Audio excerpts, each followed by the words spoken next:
He didn't look at me when he fired me. Not once. His eyes stayed fixed on his phone while 80 colleagues watched me pack my desk, their laughter echoing through the trading floor.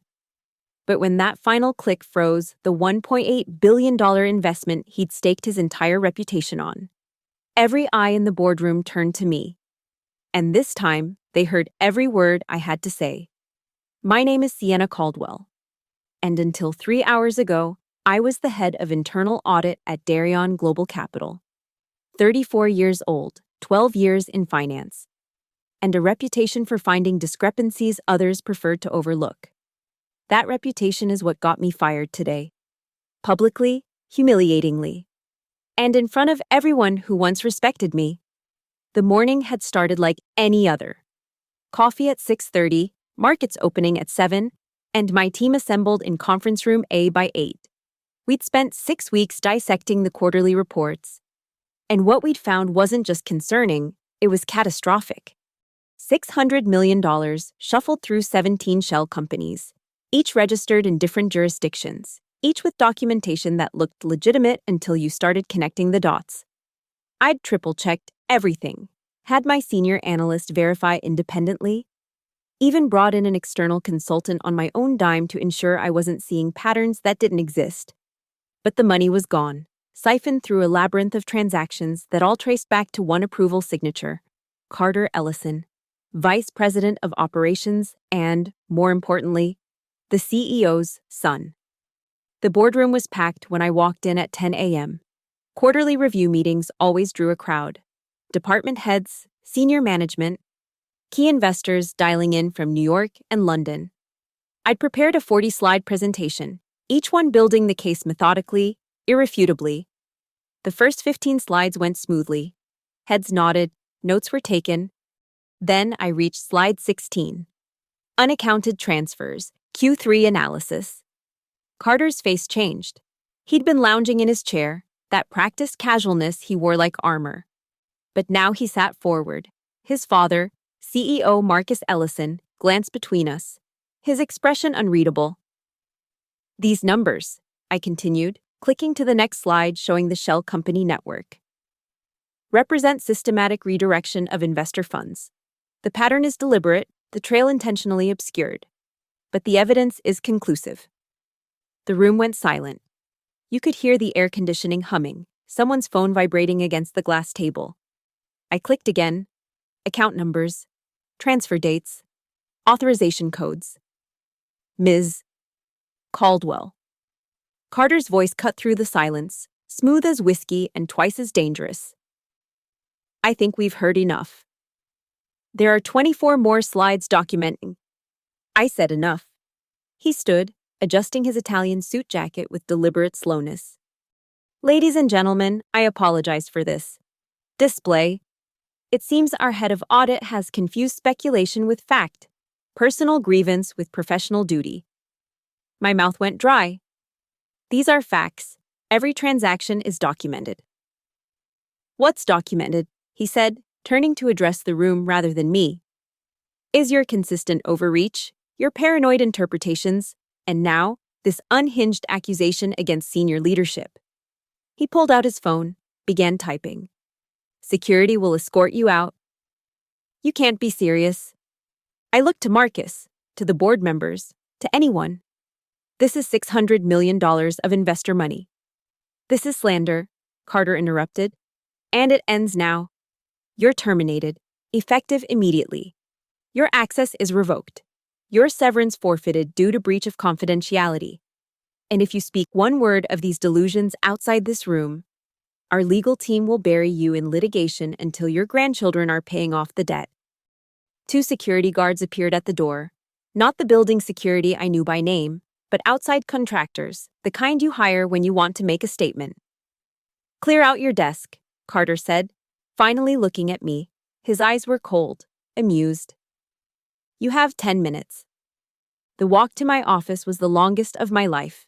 80 pairs of eyes tracked my movement across the trading floor.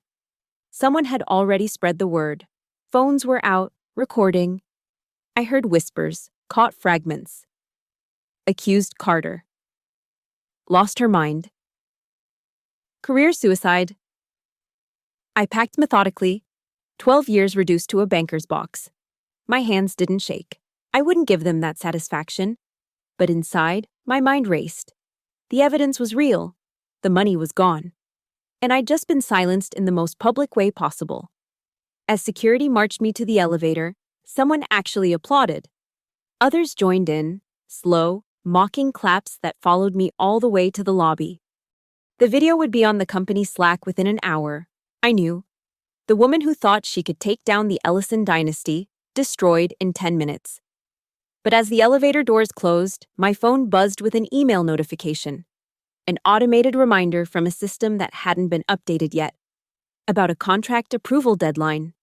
And suddenly, I remembered something everyone else had forgotten. I still had one card left to play. The parking garage was empty, fluorescent lights flickering like a bad omen. I sat in my car, banker's box in the back seat, staring at my phone screen. 3 missed calls from Mom. I couldn't face her voice right now, so I opened her text instead. Honey, the realtor called about the earnest money. We need to decide by Friday or we lose the house. I know you're busy with work, but Dad's medical bills. We really need this downsizing to work. Call me when you can. The house. Their retirement plan, dependent on selling high and buying low. And I'd promised to help with the down payment. That money was supposed to come from my year-end bonus, a bonus I just forfeited along with my severance. I leaned my head against the steering wheel, letting the weight of it crash over me. 12 years of 60-hour weeks, of missing birthdays, skipping vacations, building a reputation as someone who could find the truth in any numbers. Gone. My phone buzzed again, the automated email reminder still glowing. Northminster Fund International. Ethics clearance required. Deadline, 72 hours. Northminster. The name sparked something in my memory, cutting through the fog of humiliation. I opened my laptop, still logged into my personal email, and searched. There it was, buried in folders from 18 months ago, before joining Darien full-time. I'd done independent contract work. One of those contracts was with Northminster Fund International, a London-based investment consortium. They'd hired me as an external ethics auditor for their North American investments. The contract was supposed to be temporary, 6 months of oversight on their partnership with Darien. But there was a clause. I pulled up the document, scrolling through the legalese until I found it. Section 7.3.2. The ethics signatory maintains perpetual approval authority for all fund transfers exceeding $1 billion until formally released by written consent of both parties. My heart stopped, then started again, pounding. They'd never formally released me. In the chaos of transitioning to full-time at Darien, the paperwork had been overlooked. Some junior lawyer probably assumed it would expire naturally. But the language was clear. Perpetual until formally released. I opened a new browser, typed in the Northminster portal address. My hands trembled as I entered my credentials, fully expecting rejection. The screen loaded. Welcome, S. Caldwell, Ethics Signatory. I was still in their system. More than that, there was a pending item in my queue. Contract ID, DMG 2024-1800M. Description, Strategic Infrastructure Investment, Darien Global Capital. Amount, $1.8 billion. Status, awaiting ethics clearance. $1.8 billion. I knew this deal. Carter had been working on it for 2 years, his masterpiece, the investment that would cement his succession to CEO when Marcus retired. He'd bragged about it in every meeting, how he'd courted the Northminster board, convinced them to make their largest single investment in North American markets. The deal that would define his career. The same deal that required my signature. I sat back, the parking garage suddenly feeling less like a tomb and more like a war room. They'd humiliated me, threatened me, destroyed my career in front of everyone who mattered. They'd counted on me crawling away, defeated and silenced. But they'd forgotten to cut all the strings. My mouse hovered over the approval button. One click, and their masterpiece would proceed. One click, and Carter would win everything. I moved my cursor to the other option. Decline, pending ethics review. My phone rang. Mom again. I silenced it, but the screen stayed lit with her contact photo. Her and Dad at their 40th anniversary. Standing in front of the house they now had to sell because of his cancer treatments. The house I'd just lost the ability to help them save. I thought about the $600 million, about the shell companies, about the investors who didn't know their money had been stolen, about every analyst who'd been bullied into silence, every audit that had been buried, every whistleblower who'd been destroyed before me. Then I thought about Carter's face. That cold amusement as he watched security escort me out. I opened my email and began typing. The recipient list was short but specific. The entire Northminster board, their compliance department, and their primary investors. Subject line: Ethics Clearance Alert. DMG 2024 1800M. The message was brief. This transaction is currently under extended ethics review due to unresolved discrepancies in the receiving entity's financial reporting. Clearance suspended, pending full investigation. Documentation to follow. I attached one file, just one, the shell company diagram from slide 17, the one that had made Carter's face change. Then I clicked send. Within 30 seconds, my phone exploded with notifications. Unknown numbers, blocked numbers, international numbers. I turned it off and sat in the silence of the parking garage, watching the fluorescent lights flicker. They'd fired the wrong person. And in exactly 71 hours and 43 minutes, they'd know it. The library's public computers were ancient, but they worked. I'd driven 40 minutes outside the city to find a place where no one would recognize me, where I could work without looking over my shoulder. The Northminster portal loaded slowly on the outdated browser, but my credentials still worked. The dashboard showed everything: the full contract details, correspondence history, and most importantly, the approval queue still blinking red. Ethics clearance required, status under review. I navigated deeper into the system. They'd given me comprehensive access back when they'd hired me, the kind of access that made sense for an external auditor but should have been revoked long ago. Financial statements, transaction histories, communication logs between Darien and Northminster. It was all there. The $1.8 billion wasn't just an investment, it was a lifeline. Darien had leveraged everything on this deal, taken out bridge loans, promised returns to other investors based on Northminster's commitment. Without it, they'd have to liquidate positions, call in debts, possibly sell off entire divisions. Carter had personally guaranteed the deal would close by month's end. I found his emails to the board, promising a new era of growth, using this investment as collateral for 3 other major acquisitions already in progress. My phone, turned back on briefly to check for emergencies, showed 47 missed calls. I recognized some numbers: Darien's legal department, Carter's personal cell, even Marcus's private line. But there were others too. Journalists, 3 from the Financial Times, 2 from the Wall Street Journal, 1 from Bloomberg.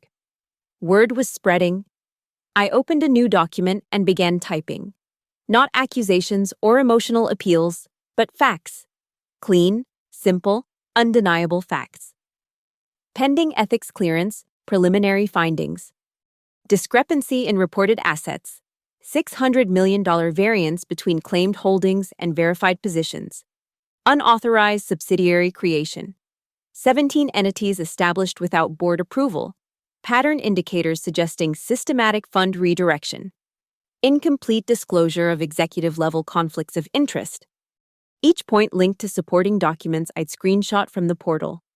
Nothing that violated my NDA. These were Northminster's records, not Darien's. I was simply doing the job they'd technically never fired me from. I saved it as a draft and opened another tab. The markets had been open for 3 hours. Darien's stock was already down 4%. Not a crash, but enough to notice. The financial press was calling it uncertainty around the Northminster deal. They had no idea. An encrypted message popped up in the Northminster system from their chief compliance officer in London. Ms. Caldwell, we need immediate clarification on your review. The board is asking questions. I typed back, full preliminary report will be submitted within 48 hours. Recommend no action until review complete. Another message, this time from their CEO. Is this related to your recent termination from Darian? I paused. They knew. Of course they knew. Carter would have called them immediately, spinning his version of events: the unstable employee, the vengeful ex-auditor, the woman with an axe to grind. My employment status with Darian is irrelevant to my obligations as your contracted ethics signatory. I replied. The findings stand on their own merit. The next message made me smile. Understood. Proceed with review. I pulled up Darian's latest SEC filings, cross-referencing them with what I'd found in the Northminster portal. The deeper I looked, the worse it got. The $600 million wasn't just missing, it had been used as collateral for other investments, creating a chain of liability that touched everything. If one domino fell, they all would. My personal email dinged, a message from an address I didn't recognize. Subject line, we should talk. I almost deleted it, then saw the sender's domain. A Northminster board, com. The message was brief. Ms. Caldwell, I represent certain interested parties within Northminster's investor group. Your findings have raised concerns. Would you be available for a secure video call? Margaret Chen, Senior Partner, Chen & Associates, Northminster Board Advisory. I leaned back in the creaky library chair. They weren't just taking this seriously, they were lawyering up. On their side, not Darian's. Another email appeared, this one from a journalist at Reuters. Ms. Caldwell, sources indicate you've frozen a major transaction between Darian and Northminster. Can you comment? Then another. Bloomberg News, seeking statement on Darian investment halt. And another. WSJ, rumors of ethical concerns in Darian Northminster deal. Please confirm. The story was out, even if I said nothing, did nothing more, the damage was started. Markets hate uncertainty more than bad news. And right now, Darian was nothing but uncertain. I went back to the Northminster portal and did something I'd been avoiding. I clicked on the full transaction details, reading every line of the proposed investment. Hidden in subsection after subsection were provisions that would give Carter personal control over fund allocation, bypass normal oversight, and essentially create a $1.8 billion piggy bank with minimal accountability. They weren't just stealing the existing money, they were setting up to steal the new money too. I updated my draft report, adding a new section, structural concerns with proposed investment terms. Then I did something that would change everything. I clicked Submit Preliminary Report and added every Northminster board member to the distribution list. The status on the main dashboard changed. Ethics review in progress. Investment frozen pending resolution. $1.8 billion. Stopped with a single click. My phone buzzed. A text from an unknown number. You just cost me everything. This isn't over. See. I deleted it and kept typing. He was right about one thing. This was just beginning. The call came at 2:47 a.m. I'd been sleeping in a budget motel 30 miles from the city, paying cash, paranoid, but practical. The phone's harsh ring cut through dreams of spreadsheets and shell companies. Sienna. Marcus Ellison's voice, gravelly with age and something else. Desperation. Maybe. We need to talk. Mr. Ellison. I sat up, instantly alert. Your legal team advised me not to. Forget the lawyers. This is between us. You've made your point. Have I? Because from where I'm sitting, I've just begun documenting what your son... Stop. A pause. I could hear him breathing, heavy and deliberate. What do you want? The truth to come out. The truth? He laughed, bitter and short. The truth is that you're destroying a 40-year legacy over a personal vendetta. Carter may have been harsh in his termination methods, but he stole $600 million. He restructured investments through alternative channels, Everything can be explained, documented, justified if you just stop lying to me. I turned on the bedside lamp, grabbed the notepad I'd been keeping close. We both know what he did. The question is whether you knew about it before today. Silence. Then, what's your number? Excuse me? Everyone has a price. Name yours. 5 million. 10? We can structure it as a consultation fee, completely legitimate. You resign from the Northminster position. The deal goes through. Everyone wins. I hit the record button on my phone. Are you offering me a bribe, Mr. Ellison? I'm offering you a future. Do you understand what you're doing? This isn't just Carter you're destroying. It's 8,000 employees. It's pension funds. It's retirement accounts for people who've never heard of shell companies or ethics reviews. Those same people whose money Carter stole. Allegedly stole. And even if there were irregularities, killing this deal won't bring that money back. It'll just create more victims. I stood, pacing the small room. The victims already exist. They just don't know it yet. 15 million. His voice was flat now, businesslike. Deposited in any account, any country, any structure you want. You disappear for a year, take a vacation, and when you come back, I'll personally ensure you get a position at any firm you choose. This conversation is being recorded, Mr. Ellison. Silence.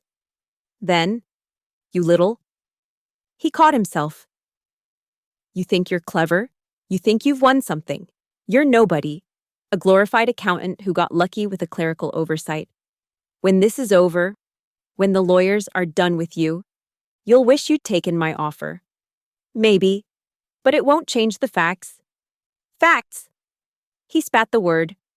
You want facts? Fact. You accessed systems after termination. That's criminal. Fact. You're interfering with a legitimate business transaction out of personal malice. That's tortious interference. Fact.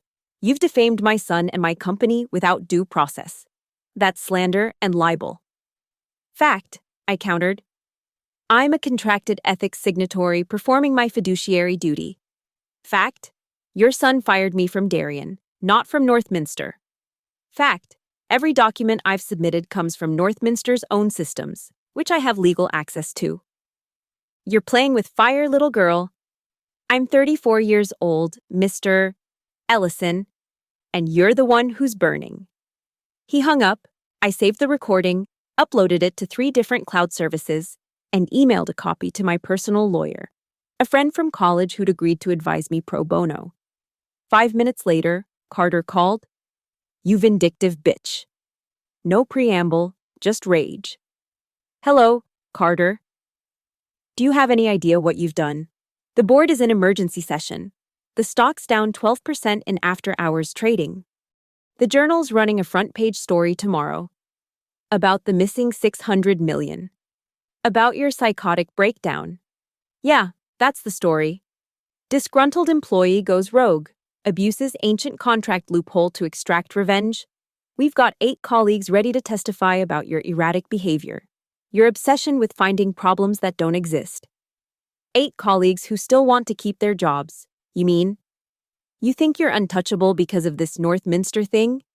Their board is already discussing how to void your contract. Legal technicality, they're calling it, by Monday. You'll be nobody again. Maybe. But the review is already filed. The questions are already raised. Even if they remove me, someone else will have to answer them. You've destroyed yourself for nothing. You realize that, right? We'll survive this. We always do. But you'll be radioactive. No firm will touch you. No company will risk you. I looked at my laptop screen, at the email that had arrived while we were talking. From Margaret Thompson, Northminster's lead board member. Ms. Matt Caldwell, your preliminary findings have raised serious concerns. We're initiating a full forensic audit. Please retain all documentation. I guess we'll see, I told Carter. 20 million, he said suddenly. My personal funds, not the company's. 20 million to disappear. Goodbye, Carter. 30. 30 million. Just, please. The desperation in his voice was something new. For the first time, he was scared. Your father already tried to bribe me. I recorded that too. You. The line went dead. I set the phone down and opened my laptop. 17 new emails. 3 from Northminster board members. 5 from journalists. 4 from law firms, 2 threatening, 2 offering representation. And 1 from someone unexpected. Thomas Chen, CEO of Northminster Fund International. Ms. Caldwell, we need to meet. Tomorrow, 10 a.m., our lawyer's offices in Chicago. Bring everything. The war was escalating. Time to prepare for battle. The law offices of Morrison & Associates occupied the top 3 floors of a downtown Chicago high-rise. I arrived at 9:45 a.m., wearing my best suit, the one I'd saved for board presentations that would never happen now. The receptionist recognized my name immediately, her eyes widening slightly before she composed herself. Ms. Caldwell. They're waiting in conference room A. They. Plural. I'd expected lawyers. What I found was a war council. Thomas Morrison, Northminster's CEO, sat at the head of the table, silver-haired, sharp-eyed, with the kind of presence that commanded 9-figure deals. Flanking him were 2 board members I recognized from my research, their lead counsel, and a woman I didn't know, young, severe, fingers flying across a laptop. Ms. Caldwell. Morrison stood, extended his hand. His grip was firm, evaluating. Thank you for coming. Mr. Morrison. Before we begin, their lawyer interjected, we need to address the elephant in the room. Your recent termination from Darien is irrelevant. Morrison cut him off. What's relevant is this. He pushed a tablet across the table. On it was an email from Carter to his father, dated 6 weeks ago. One of our board members received this by mistake. Carter meant to forward it internally, but hit reply all on a longer thread. I read it twice to be sure I understood. He's admitting to the shell companies. He's bragging about them, calling it creative restructuring. But that's not the interesting part. Keep reading. The second paragraph made my blood run cold. Carter was proposing using the Northminster investment to cover the gaps, essentially planning to rob Peter to pay Paul. Except Peter and Paul were both other people's money. How long have you known about this? I asked. 16 hours. Your ethics freeze gave us the excuse to dig deeper. We found this, and more. The woman with the laptop turned her screen toward me. Meet Sarah Kim, our forensic accountant. She's been working all night. Sarah nodded curtly. Based on Ms. Caldwell's preliminary findings and our subsequent investigation, we've identified systematic fraud going back 3 years. The $600 million is just what they couldn't hide. The real number is closer to $1.1 billion. The room went silent. Even Morrison looked shaken. But here's our problem, their lawyer said. If we pull out now, if this goes public as is, we're admitting we nearly invested in a fraudulent enterprise. Our due diligence will be questioned. Our investors will panic. We need a controlled narrative. What are you suggesting? I asked. Morrison leaned forward. We're suggesting you help us flip this. Flip it how? Carter Ellison has been trying to discredit you. Multiple sources have sent us his emails, his threats, his attempts to paint you as a disgruntled employee. But what if we change the story? Sarah pulled up a new screen. Emails, documents, recordings. You've been documenting everything. The bribe attempts, the threats, the cover-up. We want to package it together with our findings and go directly to the SEC and FBI. You want me to be a whistleblower, officially. We want you to be the whistleblower, the one who saved Northminster from a billion-dollar fraud, the one who stood up to corruption despite personal cost. Morrison's smile was sharp.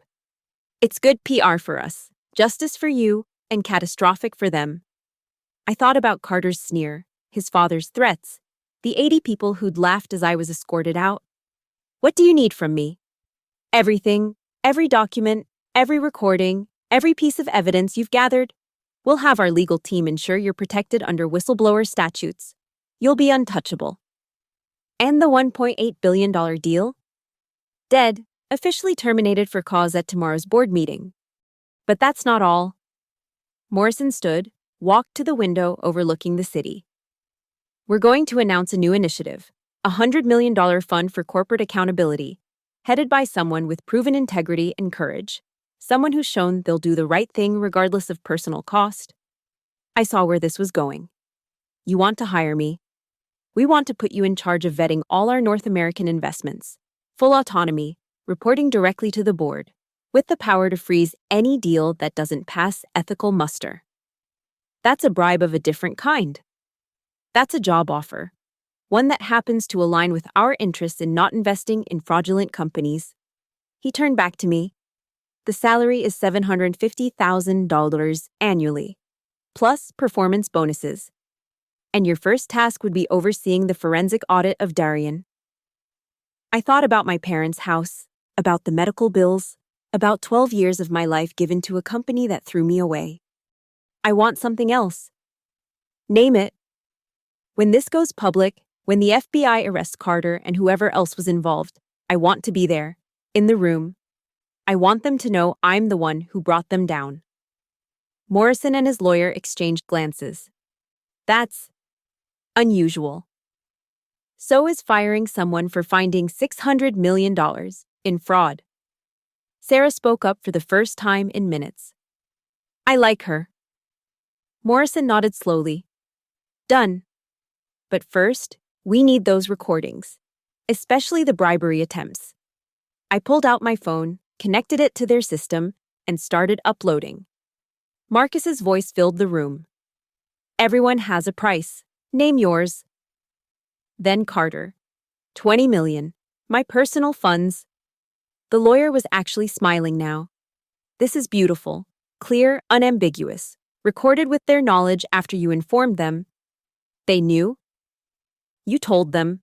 That's what matters. In Illinois, that makes it admissible.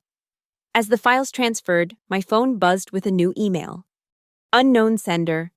Subject line. You think you've won. I opened it, a single line of text. Check the news. Sarah was already pulling up Bloomberg. The headline made my stomach drop. Darien Global announces internal investigation. Places CFO on leave for irregularities. They were throwing someone else under the bus, creating a fall guy to protect Carter and Marcus. Morrison read it, his face darkening. They're trying to get ahead of the story. Then we move faster, I said. How quickly can you file with the SEC? With what you've given us, by end of business today. Do it and leak it. Every financial journalist you know. Make it impossible for them to control the narrative. Morrison studied me for a long moment. You're not interested in quiet justice, are you? They made it loud when they fired me. Only fair to return the favor. He extended his hand again. Welcome to Northminster, Ms. Caldwell. Let's go burn down their house of cards. The 130-page report took me 18 hours to complete. I worked through the night in Morrison and Associates' offices, fueled by coffee and 3 years of suppressed rage. Sarah Kim sat across from me, verifying every number, double-checking every connection. We weren't just documenting fraud, we were building an airtight case. Page by page, the empire crumbled. The shell companies weren't just hiding $600 million, they were an entire shadow structure, mirroring Darien's legitimate operations. For every real investment, there was a phantom double, siphoning off percentages that added up to staggering amounts. Carter's name was on every authorization, but the trail went deeper. Look at this. Sarah pointed to her screen at 4 a.m. These accounts in the Caymans, they're not just receiving money, they're sending it back. Back where? To private equity firms that then invest in Darien Ventures. They're basically stealing money, parking it offshore, then lending it back to themselves at interest. Money laundering. Worse, they're charging their own company interest on stolen funds, double-dipping the theft. I added another section to the report. Circular fund flows and self-dealing arrangements. By dawn, we had everything. The report was comprehensive, devastating, and undeniable. Each accusation backed by account numbers, transaction IDs, and screenshots from systems I still had legal access to. But the masterpiece was the appendix, 40 pages of Carter's own emails, obtained legally through Northminster's correspondence with Darian. His arrogance had been his downfall. He'd never considered that Northminster might share internal communications with their ethics auditor. Every boast, every admission, every casual mention of restructuring funds was there in black and white. Morrison arrived at 7 a.m., read the executive summary, and whistled low. This isn't just fraud, it's RICO territory. Racketeering? I looked up from my fifth cup of coffee. Pattern of criminal activity, multiple participants, ongoing enterprise. The FBI will salivate over this. He made a call. 20 minutes later, 2 FBI agents were in the conference room, taking copies of everything. The SEC was next, then the Illinois State Attorney's Office. By 9 a.m., Darian was under investigation by 3 different agencies. But I wasn't done. I opened my laptop and created a new document. Whistleblower disclosure, systemic fraud at Darian Global Capital. Clean, professional, factual. Then I did something that would ensure the story couldn't be buried. I posted it on LinkedIn. Within minutes, my phone exploded. Journalists, former colleagues, investors. Everyone wanted to know more, but I ignored them all. Watching the view counter climb. 1,000 views. 5,000. 10,000. Then Darian struck back. Their official statement hit the wire services at 10 a.m. Darian Global Capital strongly denies all allegations made by former employee Sienna Caldwell, who was terminated for cause after demonstrating erratic behavior and making unfounded accusations. Ms. Caldwell's current actions appear to be motivated by revenge for her justified termination. We are cooperating fully with all investigations and are confident that our company will be completely vindicated. Attached was a signed statement from 8 employees, all claiming I'd been obsessed with finding problems that didn't exist, that I'd shown signs of instability, and that my termination was necessary for workplace safety. I recognized every name, all people who reported to Carter, all people whose bonuses depended on his goodwill. They're trying to destroy your credibility, Sarah said. Let them try. I pulled up the recording of Marcus offering me $15 million, then Carter offering 30. I edited them together, added subtitles for clarity, and posted it on Twitter with a simple caption. Unstable people don't usually get offered $30 million to stay quiet. The video went viral in 2 hours. By noon, Darian's stock was down 31%. Trading was halted twice. CNBC was running breaking news banners. Major fraud alleged at Darian Global. Morrison called a press conference for 2 p.m. He stood at the podium, distinguished and grave, and announced that Northminster was not only pulling out of the Darian deal, but would be pursuing legal action to recover costs associated with their due diligence. We were fortunate, he said, that our ethics protocols, specifically our independent ethics signatory, Ms. Sienna Caldwell, identified these issues before any funds were transferred. Her courage in the face of personal attacks and professional destruction should be commended. Then he dropped the bomb. We are also announcing that Ms. Caldwell will be joining Northminster as our new head of investment ethics for North America, effective immediately. The financial press went wild. The woman Darian fired for finding fraud was now in charge of vetting billions in investments. The poetic justice was irresistible.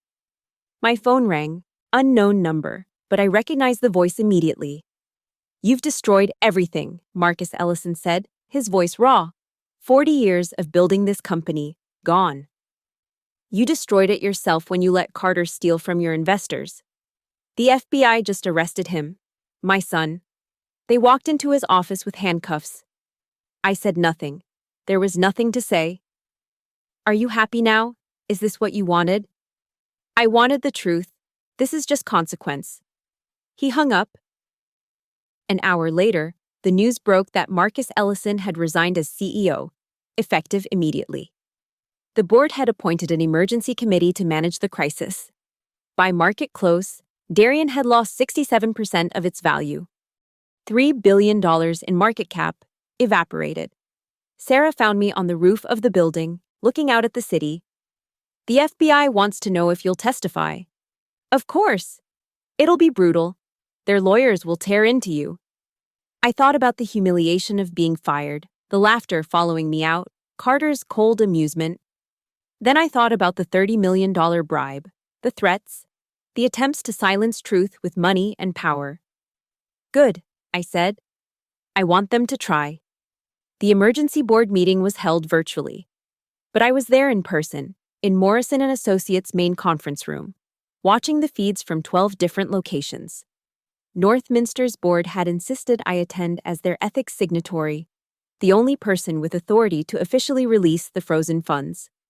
Marcus Ellison was there, his face gaunt on the screen, looking like he'd aged a decade in 3 days. The CFO they'd tried to scapegoat sat separately, his own lawyers visible in frame. Carter was notably absent. FBI custody tends to limit your Zoom availability. The board chairman, William Hayes, opened with forced calm.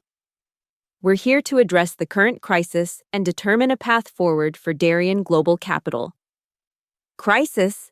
One of the institutional investors cut in. This is a catastrophe. We've lost 2/3 of our value in 72 hours. The allegations are still being investigated, Hayes started. The FBI arrested your vice president. Another board member interrupted. The SEC has frozen 6 accounts. The Attorney General is talking about criminal charges. What exactly are we investigating? Morrison leaned forward in our room, unmuted his microphone. If I may, Northminster has a proposal. Every screen turned toward his camera. We're prepared to reconsider our investment, but under completely restructured terms, new leadership, full forensic audit, and Ms. Caldwell maintains oversight authority for the first 2 years. That's extortion, Marcus spat. That's business. Morrison replied coolly. You need capital to survive the lawsuits that are coming. We have capital, but we won't invest in a criminal enterprise. I motioned for immediate leadership change. One of the pension fund representatives announced, Marcus Ellison and any board members implicated in the cover-up must resign. Today. Seconded, came immediately from 3 other voices. Hayes looked sick. All in favor. One by one. The votes came in. 11 for, 1 against. Marcus himself. Motion carries. Mr. Ellison, your resignation is requested immediately. Marcus's face was stone. This is a coup, orchestrated by a disgruntled employee who uncovered the largest fraud in our company's history. The pension fund representative shot back. While you were either complicit or incompetent, either way, you're done. You don't understand what you're doing. Without me, without my relationships. Your relationships are why we're here, Hayes said quietly. Your son, your hand-picked executives, your culture of silence. It ends now. Marcus's screen went black. Just like that, 40 years of power evaporated. Hayes continued. We need interim leadership, someone above reproach, with no connection to the current scandal. I nominate Patricia Kumar, someone said, the former SEC commissioner who joined the board 2 years ago. She's clean, she's respected, and she's already called for full cooperation with investigators. The vote was unanimous. Patricia's face appeared on screen from her home office. I accept, conditionally. Full forensic audit, complete transparency with investigators, and we bring in an independent ethics board, non-negotiable. Agreed, Hayes said immediately. Ms. Caldwell. Northminster's position? Morrison looked at me. This was my moment. Northminster requires 3 additional conditions, I said, my voice steady despite my racing heart. First, all executives implicated in the fraud forfeit their severance packages, with those funds going to a restitution pool for affected investors. Murmurs of agreement across the screens. Second, the The company implements the ethical oversight framework I developed but was ignored. Mandatory rotation of auditors, dual signature requirements for transfers over 10 million, and whistleblower protections that include a direct line to the board. Reasonable, Patricia said. Third, I paused, meeting the camera directly. A formal, public apology to all employees who were silenced, threatened, or terminated for raising concerns. Starting with me. Silence. Then Patricia spoke. On behalf of Darien Global Capital, I apologize to Ms. Caldwell for the treatment she received when reporting legitimate concerns. Her termination was wrongful, her treatment shameful, and her courage in pursuing the truth despite personal cost exemplifies the integrity this company should have valued. We were wrong, she was right.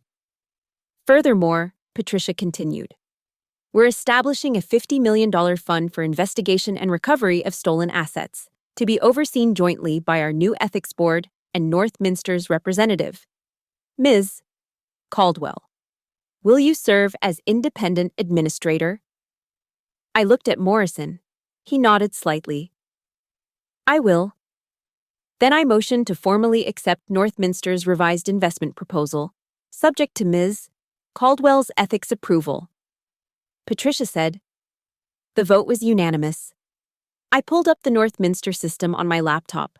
The $1.8 billion deal was still there, frozen, waiting, but now it had new terms, new oversight, new leadership.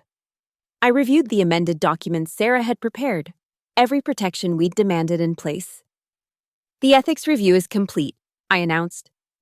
Pending implementation of all agreed-upon reforms and verification of new leadership structure, I'm prepared to release the funds. All conditions will be met within 48 hours, Patricia assured. I hovered my finger over the approval button.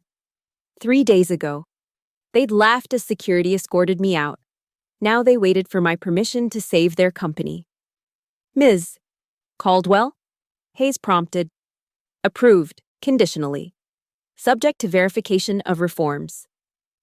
The button clicked, status changed. Pending final verification. Thank you, Patricia said simply. To all board members, we have work to do. To Ms. Caldwell, we'll be in touch about the administrator position. To Mr. Morrison, we look forward to a transparent partnership. One by one, the screens went dark until only Morrison and I remained in the conference room. How does it feel? He asked. I thought about it. Like justice, not revenge.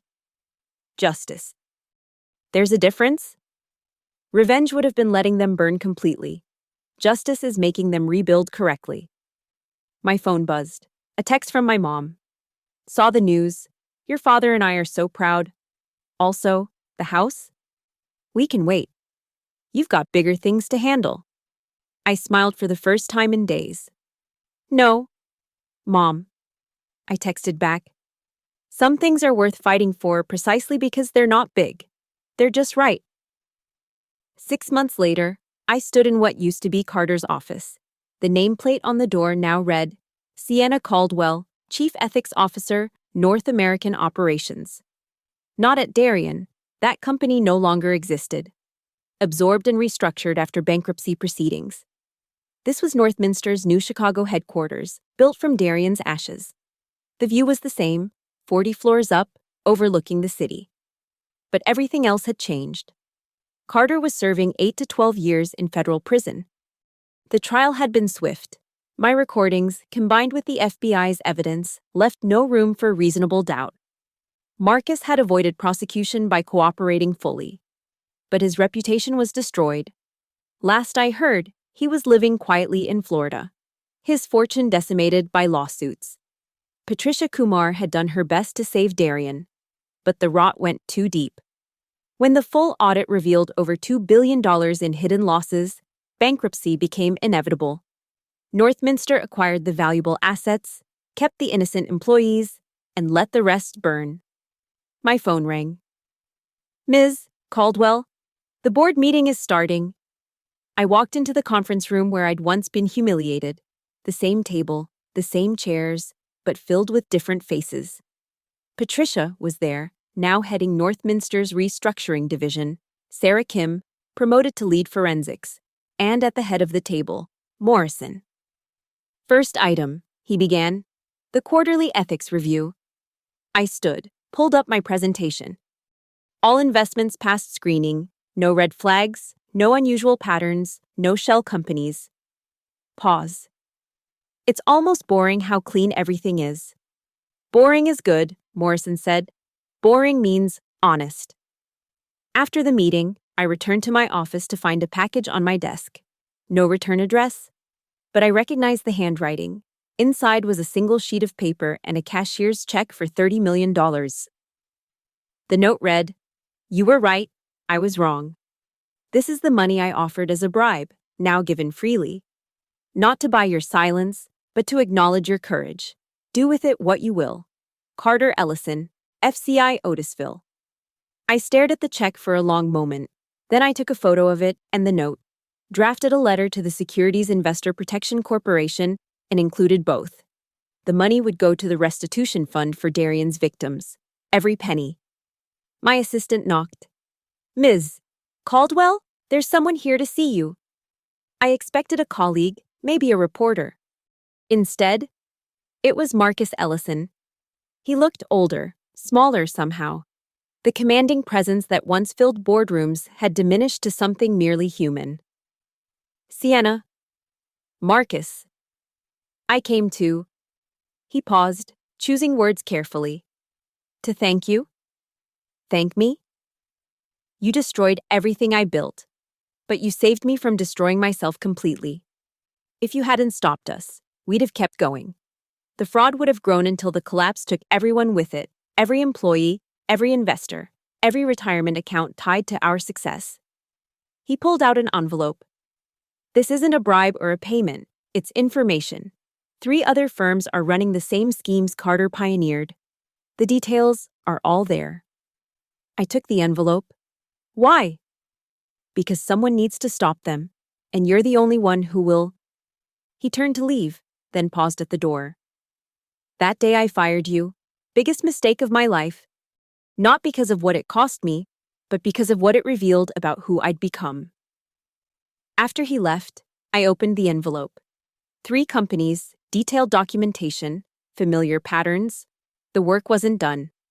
I thought back to that moment in the parking garage, humiliated and defeated, clutching a banker's box of dead dreams. That woman couldn't have imagined standing here, holding the power to freeze billions in investments with a single decision. But power wasn't the victory.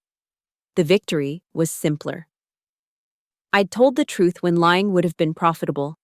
I'd stood firm when bending would have been easier. I'd chosen justice when revenge was offered on a silver platter. My computer chimed. A new investment proposal from a Fortune 500 company. $2.3 billion, requiring ethics approval. I opened the file, began my review. No red flags in the summary. But I'd learned to dig deeper. Always deeper. Because silence isn't surrender, it's strategy. And sometimes the most powerful thing you can do is refuse to sign your name until the truth is told. The city sparkled below, full of ambition and greed, hope and corruption. Somewhere out there, another person was probably being fired for asking inconvenient questions. But maybe, just maybe, they'd remember that sometimes the person who gets escorted out in disgrace is the only one who saw the crime. And sometimes, that's enough to change everything. I clicked through the investment documents methodically. My signature worth $2.3 billion, but given freely only to those who earned it. The nameplate on my door caught the afternoon light. Sienna Caldwell, Chief Ethics Officer. Not bad for someone they'd laughed out of the building. Not bad at all. Thank you so much for listening to this story. I'd love to know where you're listening from. Drop a comment below and let's connect. If this story of justice and courage resonated with you, please subscribe to the channel and share your thoughts. What would you have done in Sienna's position? Your perspectives make these stories come alive. Until next time, remember, your integrity is your greatest asset, and sometimes standing alone means standing tallest.